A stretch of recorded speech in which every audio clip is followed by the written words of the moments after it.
Herkese merhaba, kanalıma hoş geldiniz. Bugün İtalya'nın Umbria bölgesinde Perugia şehrine yakın kasabalardan biri olan Assisi'deyiz. Assisi İtalyanlar için dini anlamda oldukça öneme sahip bir yer. Papa 17. Benedik de burada birçok dini ritüeller düzenlemiş ve buraya insanlar akın akın geliyor. Ve bildiğim kadarıyla haç merkezlerinden biri olarak da anılıyor. O yüzden yollarda kahverengi cübbeleriyle gezen rahipleri görmeniz mümkün. Aziz Francis burada 1200'lü yıllarda öldükten sonra onun adına burası inşa ediliyor. Daha sonra hırsızlar onun kemiklerini çalmak istiyorlar. Bunun da önlenmesi için rahipler gizli bir törenle alıp onu farklı bir yere defnediyor ve bir süre sonra da yakın bir zamanda kemikleri ilginç bir şekilde çok da bozulmamış olarak bulunuyor. Tabii bu onlar için de kendisini aziz olarak kutsamalarında büyük bir önem taşıyor. Bu kasabayla birlikte biz bugün Assisi'ye yakın Spello ve Foligno kasabalarını da gezmeyi planlıyoruz. Hızlı bir gezi olmasını istiyorum ama öncesinde size trenle buraya nasıl gelebileceğinizi göstereceğim. Daha sonra tekrar buradan Assisi'yi gezmeye devam edeceğiz. Hadi gelin şimdi gezmeye başlayalım. Burası Assisi'nin tren istasyonunun içi. Buradan da çıkıyorsunuz ve otobüslere hemen bu çıktığınız noktadan binebilirsiniz. Assisi tren garında indiğiniz zaman hemen buradan C yazan şu yanda da yazıyor. Centrale yazıyor. O şehir merkezine giden Linea C otobüslerine binebilirsiniz. Otobüs biletini kendisinden alabiliyorsunuz şoförün. Kişi başı 2 euro karşılığında bilet alabiliyorsunuz. Hemen burası tren garı. Tren garından çıktığınız anda şu anda otobüs seçeneğiyle yukarıya doğru köye çıkıyoruz. Otobüs San Francesco durağında indirdi. Bazilika'ya genelde zaten çıkmak isteyeceksiniz. Aslında şurada çanları çalıyor. Köşede gördüğünüz şurası Bazilika. Biz de oraya çıkacağız. Burada insanlar görüyorsunuz Bazilika'ya gidiyor. Hemen şurada harita var. İşte şurada da ATM'ler falan var. Bilet ve tuvalet gibi yerler var. Ben şimdi şöyle bir haritayı da göstereyim. Ekranı durdurup merak ediyorsanız inceleyin. Şuraya çıkacağız. Küçük bir kasaba ama gördüğünüz gibi birçok güzel noktası var. Hemen hızlıca dolaşacağız. Şu karşıda gördüğünüzde Assisi'de San Francesco Bazilikası. Şimdi Bazilika'ya doğru hemen çıkıyoruz.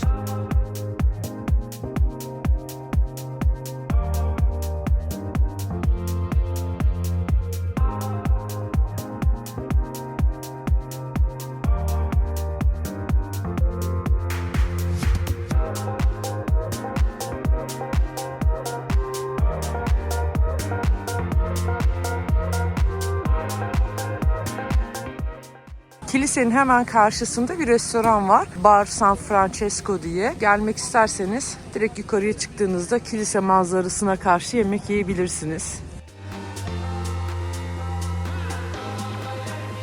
Assisi küçük bir kasaba, geldiğiniz zaman sokaklarında gezip dolaşmanızı tavsiye ederim. Kendiniz böyle mekanları keşfedebilirsiniz. Çünkü çok fazla bir noktası yok. Birkaç kilisesi var. Şimdi biz de böyle sokaklarında yürüyoruz. O yüzden size daha çok bir şeyler anlatmak yerine sokaklarını gösterebilirim bugünkü kasabaların. Assisi'nin güzel sokaklarında dolaşıyoruz. Assisi dini anlamda önemli bir yer olduğu için sokaklarında yürüyen rahibeler görebilirsiniz. Bakın sokaklarının güzelliğine. Şu anda şöyle yukarıya doğru devam ediyoruz. Tabii çok fazla dondurmacı vesaire, daha şöyle göstereyim. Sandviçler yapan, genellikle domuz eti kullanılıyor yerler var. Şehrin hemen merkezinde Torre del Popolo'yu görüyoruz. Üzerinde bir saat ve çan kulesi olan bir yer. Buraya geldiğiniz zaman burayı ziyaret etmenizi tavsiye ederim. Zaten gördüğünüz gibi birçok şey burada aynı yerde. Burası büyük bir meydan. Şöyle karşıyı da göstereyim. İleride de bir çeşmesi var. Çok güzel bir meydan. Kenarlarda da restoranları var. Diğer kiliseden buraya da bir 6-7 dakika yürüme mesafesiyle ulaşabilirsiniz. Arkadaki kuleye doğru bir yürüyorum.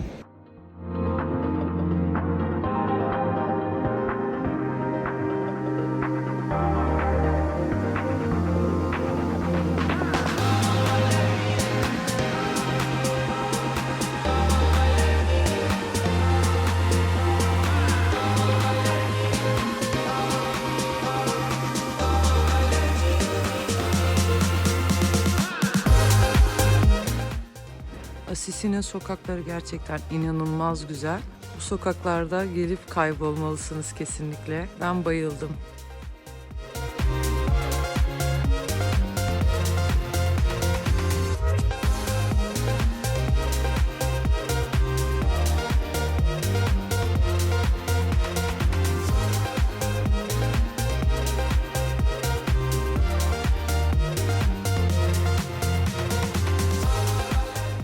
Şimdi biz Assisi tren istasyonundayız. Bugün Spello'ya da gitmeyi düşünüyorduk ama beklediğimiz otobüs gelmeyince trenimizi kaçırmış olduk birkaç dakikayla. Biz de o kasabayı pas geçmeye karar verdik. Çünkü oradan da Foligno'ya geçmek için bir tren bileti göremedim. Almamıştım da zaten. Şimdi Foligno'ya direkt geçeceğiz. Akşam dönüş biletimizi Foligno'dan almıştım daha önce. Siz geldiğinizde eğer zamanınız varsa yaz ayında özellikle geldiyseniz daha rahat gezebilirsiniz.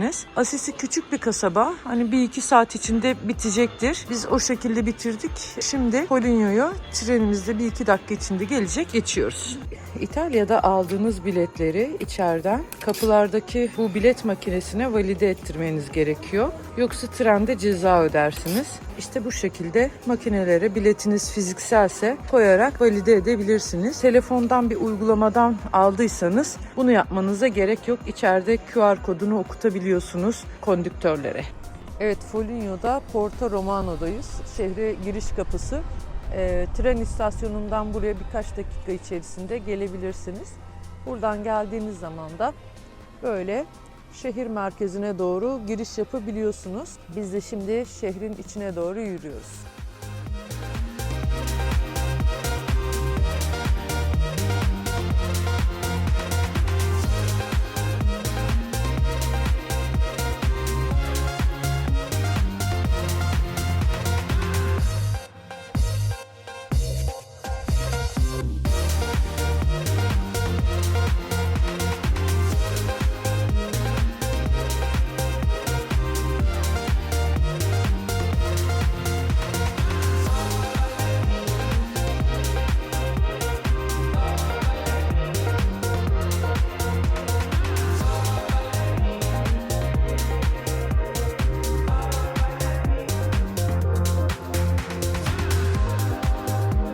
Foligno'ya geldik. Assisi'den Spello'ya geçecektik ama vazgeçtik çünkü oraya gidecek treni biraz kaçırmış olduk. Otobüs geç geldi.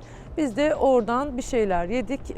Direkt Foligno'ya gelmeye karar verdik. Buradan da akşam 7 treniyle Roma'ya geri döneceğiz.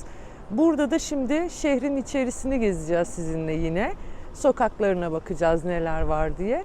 Bu iki kasabada küçük kasabalar. Spello da öyle. O yüzden bunlarda 2 saat, 3 saat gibi kısa zamanlar geçirmeniz yeterli olacaktır. Assisi'yi biz 2 saat içerisinde bitirmiştik. Şimdi de Foligno'yu geziyoruz. Sokaklarında sizinle birlikte dolaşalım. Burası da çok sakin gözüken küçük bir kasaba. Tipik İtalyan kasabası ve böyle kasabaları seviyoruz. O zaman hadi bakalım sizinle Foligno sokaklarında dolaşalım. Foligno'da şöyle ilginç bir şey gördük. Bakın burada zaten yazıyor. Çalışma saatleri. Yani 9 ile 1 arası çalışıyoruz diyor. Sonra 3.30'da tekrar açıp 7.30'a kadar çalışıyorlarmış. Pazar günleri de kapalı. Hafta sonları yani cumartesi günü sadece 9 ile 19.30 arasında çalışıyor. Hafta içi geldiğinizde bizim gibi bütün dükkanları böyle kapı duvar bulabilirsiniz. Restoran, market hepsi şu anda kapalı. Neymiş? Siesta saatlerindelermiş. Çok ilginç. Para kazanmak istemiyor galiba bu şey. Böyle ilginç bir yer. Bütün dükkanların kapılarında da bu çalışma saatleri yazıyor. Sokaklar bomboş. Bayağı kış günü sakin bir şehirle karşılaştık. Palazzo Comunale'ye geldik. Hemen arkamdaki belediye sarayı. Burası 13. yüzyılda yapılmış ama 16 ve 17. yüzyıllarda da birkaç kere renovasyona uğramış ve ilk yapıldığı halini kaybetmiş. Günümüzdeki neoklasik mimari görünüşlü ön cephesi ise 1835'li yıllarda yapılmış. 13. yüzyıldan ilk yapılan halinden kalan en önemli bölümde Çan Kulesi. Palazzo Comunale'nin yan tarafında Palazzo Orfini bulunuyor. Bu binanın bir kısmı 1470'te Emiliano Orfi tarafından açılan bir basım evi bulunuyor. Bu binada 1472'de Johannes Gutenberg'in bir çırağı olan Johann Numester'in İlahi Komedya eserinin ilk baskısının hazırlanması anısına yazıyor.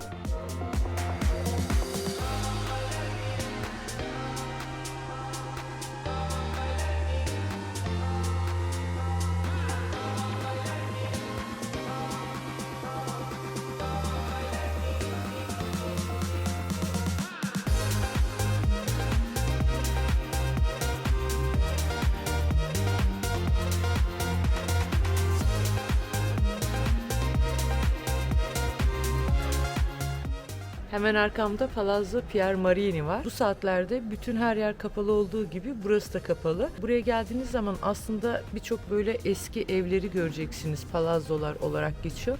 Ben birkaç tane haritamda işaretlemiştim. Hepsinin kapalı olması bizim için kötü oldu. Çünkü restoranlar dahi şu anda kapalı ve herhangi bir oturacak yer bulamadık. O yüzden tamamen ölü bir saatte gelmiş bulunduk. Ama siz geldiğinizde bu tarz yerleri girip de görmeyi kaçırmayın lütfen. Çünkü sokakları çok güzel. Şöyle göstereyim. Restoranlar da saat 3'ten sonra açılıyor. Saat şu anda 3 ama henüz hala hepsi kapalı. Bazıları da akşam 7 gibi açılıyor. Bu da bilginiz dahilinde olsun. Sokaklarında dolaşabilirsiniz.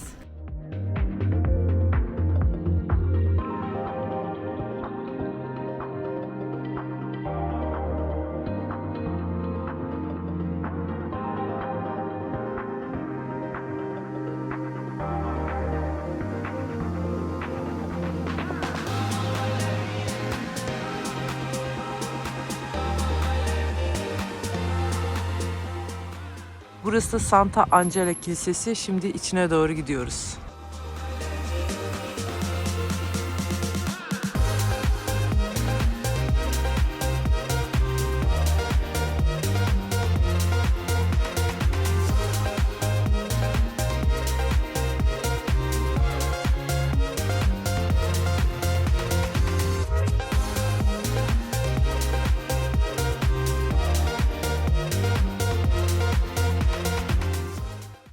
Piazza Domenico'dayız. Hemen arkamda yine farklı bir kilise görüyorsunuz.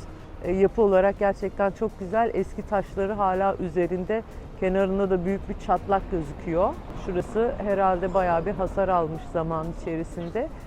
Burada gerçekten birkaç keredir söylüyorum ama bütün binalar şu anda kapalı, kilise dahil. Bize bu çok ilginç geldi. Çünkü genellikle bu kadar uzun sürelerde siesta yaptıklarını bilmiyordum. En azından bu kadar küçük bir kasaba için. Burada da yine Çan Kulesi'ni görüyoruz. Aynı meydan içerisinde. Binalar oldukça hoş. Assisi kadar renkli sokakları yok ama burasını da mutlaka gelmişken listenize alın. Spello'ya biz bugün uğrayamadık. Siz mutlaka gezinize Spello'yu da eklerin derim. Sabah Roma'dan güzel şehir Assisi'ye geldik. Oradan da Perugia'nın diğer ilçesi olan Foligno'ya geldik. Ve artık akşamı burada sonlandırıyoruz. Umarım videomu beğenmişsinizdir. Bu tarz videolarım gelmeye İtalya'dan devam edecek. Videolarımı izleyen birçok kişinin hala kanalıma abone olmadığını görüyorum. Bana destek olmak için lütfen aşağıdan abone ol tuşuna basmayı unutmayın. Buraya Instagram adresimi de bırakıyorum, gezente.com. Orada da detaylı hikayelerim ve reels'larımla birlikte şehirleri tanıtmaya size devam edeceğim. Beğendiyseniz aşağıdan beğen butonuna basarak kanalıma abone olmayı unutmayın. Yorum ve önerileriniz için yorumlarda buluşalım sizinle. Foligno'dan bugünlük bu kadar. Diğer videoda görüşmek üzere. Herkese hoşça kalın.